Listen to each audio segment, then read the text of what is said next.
Le soleil se levait. Au fond de l'Elorn, à 6 ans, les albinos terminaient leur nuit, entre les cailloux. Tout d'un coup, un tremblement de terre les secoua comme un torrent et les réveilla en sursaut. Le plus audacieux se leva pour voir d'où venait cette secousse. « Coucou !» lui fit une loutre qui le regardait gentiment. Les albinos sortirent pour examiner cette montagne de poils qui avait ébranlé leur demeure. « Toi, tu n'es pas d'ici !» lui dirent-ils. « Tu nous déranges. Tu verrais mieux te rentrer chez toi. » La loutre fit la sourde oreille.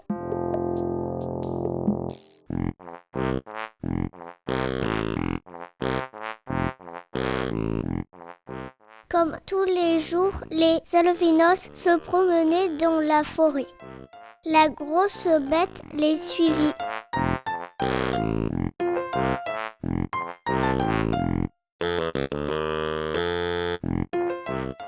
Et d'une seule bouchée, engloutit tous les cheveux d'eau.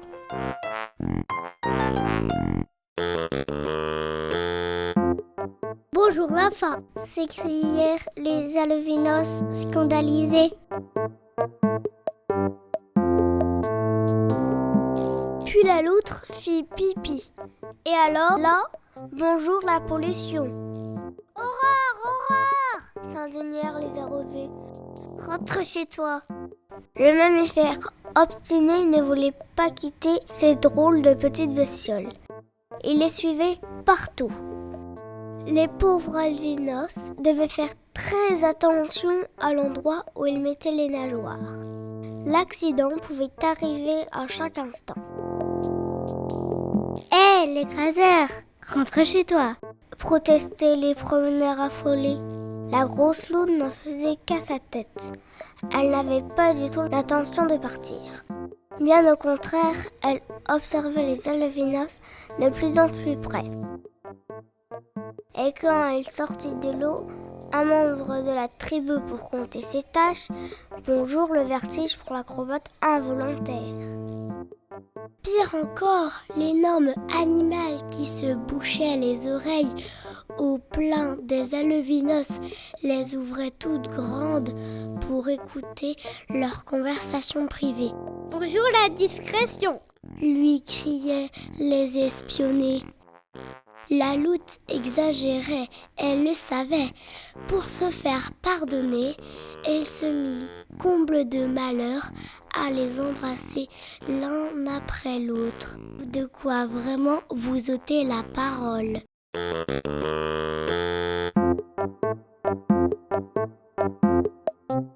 Le soir tombait. Les albinos se croyaient tranquilles pour la nuit. Enfin seul, se réjouit l'un. Serait-elle partie ? S'en quitte un autre. Hélas non, soupira un troisième. J'ai percé sa queue pas très loin. Cruelle méprise. Ce n'était pas la queue de la loutre qui se balançait pas très loin.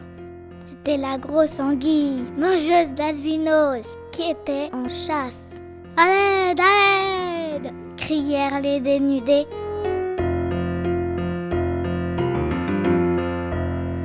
Heureusement, la loutre têtue était toujours là. Elle entendit leur appel désespéré et se précipita à leur secours. « Patouche !» s'écria-t-elle en sautant sur l'animal affamé. Elle sauta si fort et si longtemps que les albinos purent de leur vieil ennemi faire une longue corde pour se balancer. Depuis ce jour, les albinos ne demandent plus à la loutre de s'en aller. Elle a, pense-t-il, gagné le droit de vivre à côté d'eux. Et c'est bien ainsi, car on a parfois besoin d'un plus gros que soi.